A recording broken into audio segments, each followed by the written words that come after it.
상상하는 대로 희망을 드리는 박상희 변호사입니다. 오늘은 어떤 얘기를 해볼까요? 혼인 중에 남편이 저 몰래 투자를 했어요. 코인하고 주식하고 해가지고 했는데 저 몰래 빚을 내가지고 한 거예요. 근데 이 빚을 저도 혹시 갚아야 하는지. 요즘에 뭐 코인이다 주식이다 해서 투자를 했다가 실패하신 분들이 꽤 많아요. 그 여파로 혼인 생활에도 부작용이 영향을 미치고 있는데, 투자를 해서 성공했으면 사실 이런 일이 전혀 문제가 되지 않거든요. 행복하죠. 네, 대박이 나면.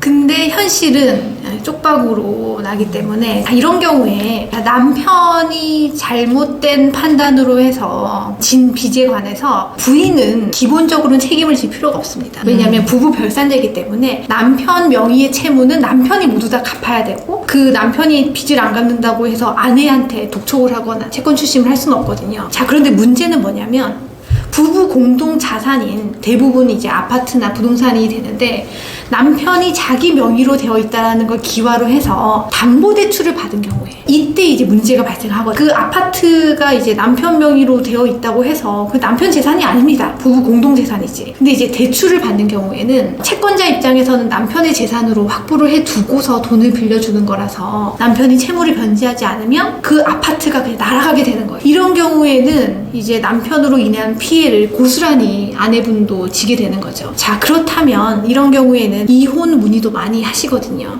네. 이혼을 하게 되면 이 남편이 진 채무에 관해서는 내 책임을 안 져도 되지 않느냐라고 말씀을 하시는데, 법리적으로 따져보면 사실 그건 맞는 말씀입니다.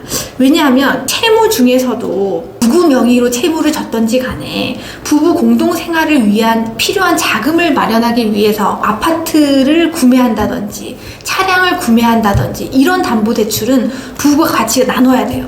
그런데 개인적인 투자의 목적으로 나랑 상의도 하지 않은 채 대출을 냈다면 이 부분에 관해서는 책임을 질 필요가 없는 거죠.